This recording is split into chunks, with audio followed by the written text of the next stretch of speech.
Hi viewers, welcome to my channel. ಇದು ಅಮಾವಾಸ್ಯೆ ದಿನದ ಬ್ಲಾಗ್. ಇದು ಅಂದರೆ ಶಿವರಾತ್ರಿ ಹಬ್ಬ ಆಗಿದ ಮಾರನೇ ದಿನದ ಬ್ಲಾಗನ್ನು ನಿಮ್ಮ ಜೊತೆ ಶೇರ್ ಮಾಡ್ಕೊತಾ ಇದ್ದೀನಿ.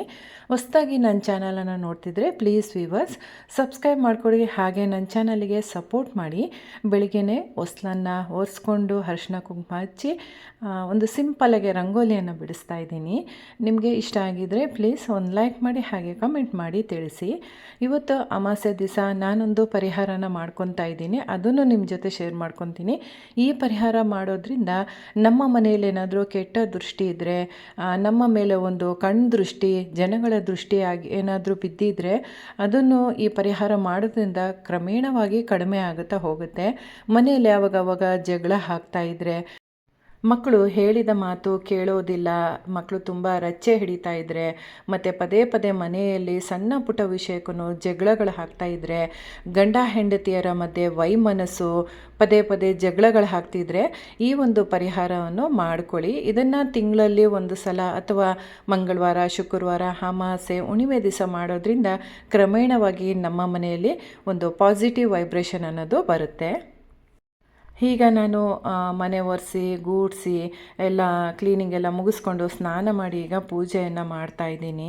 ಪೂಜೆನೂ ಸಹ ಅಷ್ಟೇ ಭಕ್ತಿಯಿಂದ ಪ್ರೀತಿಯಿಂದ ನಾವು ಒಂದು 5 ನಿಮಿಷ ಪೂಜೆ ಮಾಡಿದ್ರೂ ಭಕ್ತಿಯಿಂದ ಮಾಡೋದ್ರಿಂದ ಖಂಡಿತವಾಗ್ಲೂ ಭಗವಂತ ಮೆಚ್ಕೊತಾನೆ. ಪರಿಹಾರ ಅನ್ನೋದು ನಮ್ಮ ಸಮಸ್ಯೆಗಳಿಗೆ ಕೊಟ್ಟೇ ಕೊಡ್ತಾನೆ. ಹಾಗೆ ಮನೆಯಲ್ಲಿ ಸ್ವಲ್ಪ ಸಾಂಬ್ರಾಣಿ ಧೂಪ ಅನ್ನೋದನ್ನು ಹಾಕಬೇಕು, ಅದನ್ನು ಸಹ ಹಾಕ್ತೀನಿ. ಈಗ ಪರಿಹಾರ ಏನಪ್ಪ ಅಂದರೆ ಇದೆಲ್ಲರಿಗೂ ನಿಮಗೆ ತಿಳಿದಿರುತ್ತೆ, ಕೆಲವರಿಗೆ ತಿಳಿದೇನೆ ಇರಬಹುದು. ಒಂದು ನಿಂಬೆಹಣ್ಣನ್ನು ತಗೊಂಡು ಅದನ್ನು ಕ್ಲೀನಾಗಿ ನೀರಿನಲ್ಲಿ ತೊಳ್ಕೊಂಡು ಅದನ್ನು ಹೊಸ್ಲತ್ರ ಇಟ್ಟು 2 ಹೋಳುಗಳಾಗಿ ಕಟ್ ಮಾಡ್ಕೊಂಡಿದ್ದೀನಿ. ಒಂದಕ್ಕೆ ಅರಿಶಿನ, ಒಂದಕ್ಕೆ ಕುಂಕುಮವನ್ನು ಹಚ್ಕೊಂಡು ಅದನ್ನು ಬಾಗಿಲ ಹತ್ರ ಇಟ್ಕೊಂಡಿದ್ದೀನಿ. ಹಾಗೆ ಹೂವನ್ನು ಇಟ್ಟು ಅದಕ್ಕೂ ಧೂಪ ದೀಪನ ತೋರಿಸಿ ಪೂಜೆಯನ್ನು ಮಾಡ್ಕೊಂಡಿದ್ದೀನಿ. ಇದರಿಂದ ನಮ್ಮ ಮನೆಯೊಳಗಡೆ ಲಕ್ಷ್ಮೀ ಸ್ಥಿರವಾಗಿ ವಾಸವಾಗಿರ್ತಾಳೆ. ಕೆಟ್ಟ ದೃಷ್ಟಿ ಮತ್ತು ಜನರದ್ದೇನಾದರೂ ಕೆಟ್ಟ ದೃಷ್ಟಿ ನಮ್ಮ ಮೇಲೆ, ನಮ್ಮ ಮನೆ ಮೇಲೆ ಬಿದ್ದಿದ್ರೆ ಆ ದೃಷ್ಟಿಯನ್ನು ಹೇಳ್ಕೊಳೋ ಶಕ್ತಿ ಈ ನಿಂಬೆಹಣ್ಣಿಗಿದೆ. ಮನೆಯೊಳಗೆ ಬರದೆ ಹಾಗೆ ಅದು ತಡೆಯುತ್ತದೆ. ಹಾಗೆ ಈಗ ಪೂಜೆಯನ್ನು ಮುಗಿಸ್ಕೊಂಡು ನಾನು ಮತ್ತೆ ಇವತ್ತು ಈಶ್ವರನ ದೇವಸ್ಥಾನಕ್ಕೆ ಹೋಗಿದ್ದೀನಿ, ನದಿ ತೀರದ ಹತ್ರ. ಯಾಕಂದರೆ ನಿನ್ನೆ ಹೋಗಿದ್ದೆ, ಬಟ್ ನನಗಲ್ಲಿ ಪೂಜೆ ಅರ್ಚನೆ ಏನೂ ಮಾಡ್ಸೋಕ್ಕಾಗಿಲ್ಲ, ತುಂಬ ಅಂದರೆ ತುಂಬ ರಶ್ ಇತ್ತು. ಅದಕ್ಕೆ ಇವತ್ತು ನಾನು ಅರ್ಚನೆ ಸಹ ಮಾಡಿಸಿದ್ದೀನಿ, ಭಸ್ಮ ಅರ್ಚನೆ ಇಲ್ಲಿ ಮಾಡಿಸ್ಕೊಂಡು.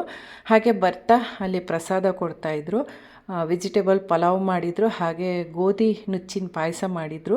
ಸೊ ಅಲ್ಲೇ ತಿಂಡಿ ತಿನ್ಕೊಂಬಂದೆ. ಇಲ್ಲಿ ನೋಡ್ಬೋದು ಸುತ್ತಲೂ ನದಿ, ನೀರಿದೆ, ಮಧ್ಯದಲ್ಲಿ ಈಶ್ವರನ ದೇವಸ್ಥಾನ ಇರೋದು. ಮೊದಲು ನದಿಯಲ್ಲಿ ನೀರಿನಲ್ಲೇ ನಡ್ಕೊಂಡು ಹೋಗಬೇಕಾಗಿತ್ತು ದೇವಸ್ಥಾನಕ್ಕೆ, ಪುಟ್ಟದಾಗಿತ್ತು ದೇವಸ್ಥಾನ. ಈಗ ಒಂದು ಸ್ವಲ್ಪ ಅಲ್ಲಿ ಚೆನ್ನಾಗೆ ವ್ಯವಸ್ಥೆ ಮಾಡಿದ್ದಾರೆ ಓಡಾಡೋಕ್ಕೆ, ದರ್ಶನಕ್ಕೆಲ್ಲನೂ. ಸೊ ದೇವಸ್ಥಾನ ದರ್ಶನ ಎಲ್ಲ ಮುಗಿಸ್ಕೊಂಡು ಮನೆಗೆ ಬಂದಿದ್ದೀನಿ. ಹೋಗಿ ಬರೋಷ್ಟರಲ್ಲೇ ಒಂದು 11:30 ಆಗಿತ್ತು. ಸೊ ಮಧ್ಯಾಹ್ನದ ಲಂಚಿಗೆ ನಾನು ಅನ್ನ ಮತ್ತು ಬೇಳೆ 2 ಒಟ್ಟಿಗೆ ಇಟ್ಟಿದ್ದೀನಿ. ಹೆಸರುಬೇಳೆ, ತೊಗರಿಬೇಳೆ, ಹಸಿಮೆಣಸಿನ್ಕಾಯಿ, ಟೊಮೆಟೊ, ಈರುಳ್ಳಿ ಮತ್ತು ಬೆಳ್ಳುಳ್ಳಿನ ಹಾಕಿ ಒಟ್ಟಿಗೆ ಕೂಗಿಸ್ಕೊಂಡಿದ್ದೀನಿ. ಲೈಟಾಗಿ ಅದನ್ನು ಸ್ಮ್ಯಾಶ್ ಮಾಡ್ಕೊಂಡಿದ್ದೀನಿ. ಅದಕ್ಕೆ ಈಗ ಸಾಸಿವೆ, ಜೀರಿಗೆ, ಕರಿಬೇವಿಂದು ಒಗ್ಗರಣೆ ಕೊಟ್ಟಿದ್ದೀನಿ. ಸೊ ಮಧ್ಯಾಹ್ನ ಊಟ ಬಂದು ವೈಟ್ ರೈಸು, ಸೀಮೆ ಬದನೆಕಾಯಿ ಬೇಳೆ ಸಾರು ಮಾಡಿದ್ದೀನಿ. ಹಾಗೆ ನಂಚ್ಕೊಳಕ್ಕೆ ಸ್ವಲ್ಪ ಹಪ್ಪಳನ ಮಾಡಿದ್ದೆ. ಸೊ ಮಧ್ಯಾಹ್ನ ನಾನು ಸ್ವಲ್ಪ ಎಡಿಟಿಂಗ್ ಕೆಲಸ ಮಾಡ್ಕೊತಾ ಇದ್ದೆ ರೂಮಲ್ಲಿ. ಸೊ ನನ್ನ 2 ಹೆಣ್ಮಕ್ಳು ಸೇರಿಕೊಂಡು ವೀಟ್ ಕೇಕ್ ಅಂದರೆ ಗೋಧಿ ಹಿಟ್ಟಿನ ಕೇಕ್ ಮಾಡಿದ್ದಾರೆ.